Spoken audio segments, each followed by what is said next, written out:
today at the AC Delco 500 in Rockingham, North Carolina. Kyle Petty, and we are riding with him right now, continues to just dominate this race. He took the lead on the 50th lap and has held it since. We're now just a little more than 200 laps into this race. He was dominant here at this racetrack in March, and one of the reasons people give him credit for that was because his work with the Radial tire. The Radial tire is somewhat new to Winston Cup racing, taking over for the bias ply. Here's Ned Jarrett with a look at the difference between the two types of tires.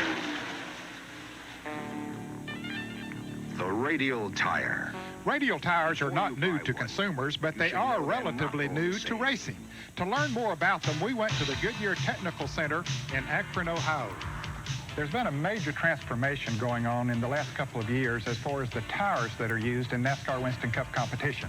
The bias ply tire has been the dominant tire of the past, but the Radial tire will be the dominant tire of the future because of the development by Goodyear Tire and Rubber Company.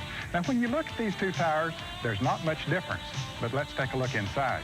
The body of a basic tire is constructed of rubber-coated cord fabric called plies. In a Radial tire, these plies run directly across the tire from bead to bead, perpendicular to the direction of the travel of the tire. A belt runs in the opposite direction of the plies, providing more strength in the bead area, making the Radial more puncture resistant. This comparison of the bias versus Radial shows the bias plies run diagonally across from bead to bead for strength. The cords of the outside layer are laid in the opposite direction, resulting in a crisscross pattern. A bias ply tire will expand under racing conditions and stretch by overinflation. Radials won't do this. Before a Radial is put on the manufacturing line, it is put through computer tests. They're put on simulated tracks, given stress tests, so Goodyear engineers can look for stress problems and even put on a suspension to see how they react there. Once they pass this test, the order then is sent through to the plant and manufacturing begins. Once the tire is completed, it's test time. After it passes the track test, it's put into competition, and basically it's been a smooth transition.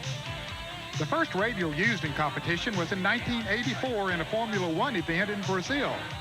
For the Indy cars, it was in Portland, Oregon, also in 1984. It wasn't until April 1989 at North Wilkesboro that the Radials were used in NASCAR, and it has taken some drivers a while to figure them out. But one who wasted no time was Dale Earnhardt, who won the first race on Radials in NASCAR last spring. And certainly another guy who has figured out the Radial tire is Kyle Petty and his crew chief, Gary Nelson. Let's go talk with him. Here's John. Well, Gary, we were talking about the Radial tire. What exactly was your involvement in developing the tire? We did a lot of testing with Goodyear over through 1988 and 89.